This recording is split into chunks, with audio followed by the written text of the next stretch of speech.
It's week 100. I shaved my head for this. No, I didn't. Welcome to week 100 here on theReelDVDWatchers. On Wednesdays, as always, it's me, Tom, and first of all, I just want to thank everyone who has watched over the years.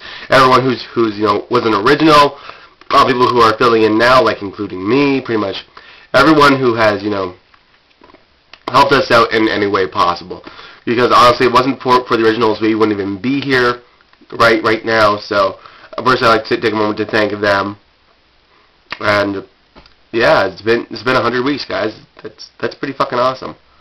So let's just get right on into this. So as most of you realize by now, we're doing our movies that we really feel people should watch, and mine should come to no surprise to anyone. The first one I want to talk about first and foremost is Jason Esner's Treevenge, which is this great little maybe 7-minute short of Christmas trees that I've taken it for the last time.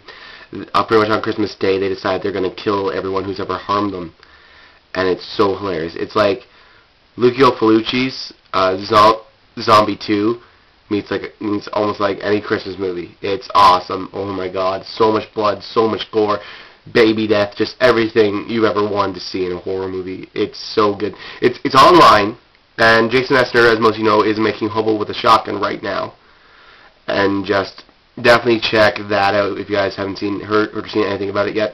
But definitely check out Treevenge. It is so good. If I can find the video, I'll post a link to it on down here, because it's now down here. Now the other movies in question. Sorry guys, I have a really bad cold. The next movie in question is something that I loved ever since I first saw it. I heard about it and I was like, damn, I need to see this movie. Scott's also reviewed this movie too, and Scott had a great review of this movie too.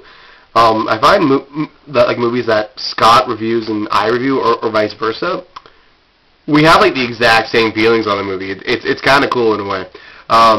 Nonetheless, though, this one is Dead Girl.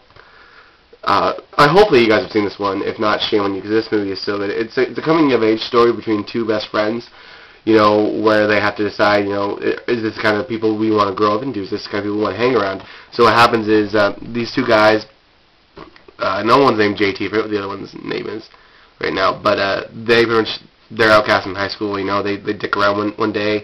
They should be at school. They go to this abandoned mental hospital, and they're just hanging out, and they're like, oh, do you want to go down to the tunnels? So they go down the tunnels, then they find this girl strapped to a table, and she's not really dead, not really alive, and the one friend just goes, hey, we can keep her. And so they decide. So the one friend who's like, hey, we can keep her, decides to have sex with the body and exploit it, and just she gets loose, and it's not happy, but it's awesome though. Well, the next movie that I have to review is something that everyone knows that I absolutely love. I mean, this is my dream job right here. This is what I want to be most of all when I grow up. I'm 25 and I still have to grow up.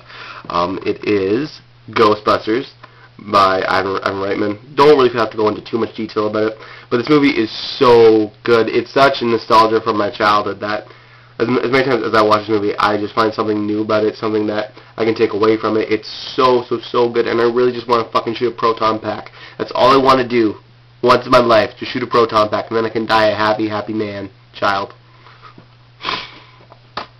The next one is something that I just absolutely love the sheer poetry of dialogue in this movie. It's so well put together. Clive Barker is just a master of what he does in any respect, and I admire him so much. And for reasons I'm not even going to go into, but just this movie is absolutely brilliant, and it's his own movie. It's Hellraiser. This movie is visually pretty. It's visually creepy. The Cenobites all have their own unique design. Really, this movie is just,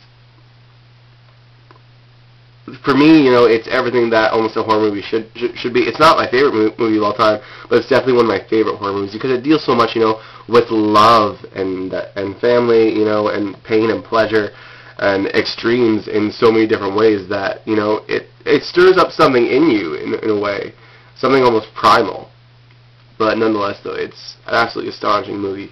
If you haven't seen Hellraiser for some odd reason, please check it out. Oh, did you guys know that there's this new Hellraiser movie coming out in the series where Doug Bradley isn't playing Pinhead. It's so weird. They had the pictures of the guy on Bloody Disgusting, and I was like, what the fuck is this? Doug Bradley's not Pinhead? Granted, though, I understand for Doug Bradley not wanting to be Pinhead anymore, but still, if Doug Bradley doesn't want to be Pinhead, stop making the fucking movies. Because yes, the first one was Clive's, but as the series progression, it more became Doug's movies, if anything. But still, if Doug Bradley isn't involved with it, you shouldn't be fucking making another Hellraiser movie. It's that simple. And the last one I have to show is something that I think has my most unique opening ever with the Real DVD Watchers.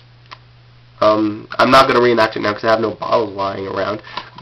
That's right, I have no bottles lying around. What's up now?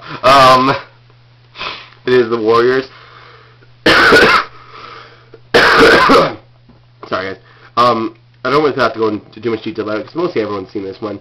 But it definitely was the 300 of the 70s.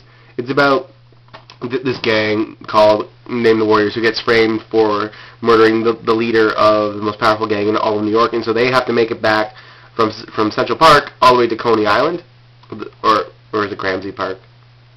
Yeah, sorry, Gramsci Park, all the way back to Coney Island. And instead of like meeting other gangs, creating truces, fighting to stay alive because other gangs are going to kill them. And there's such a great cast in there. James Remar's in here. Michael Beck is in this.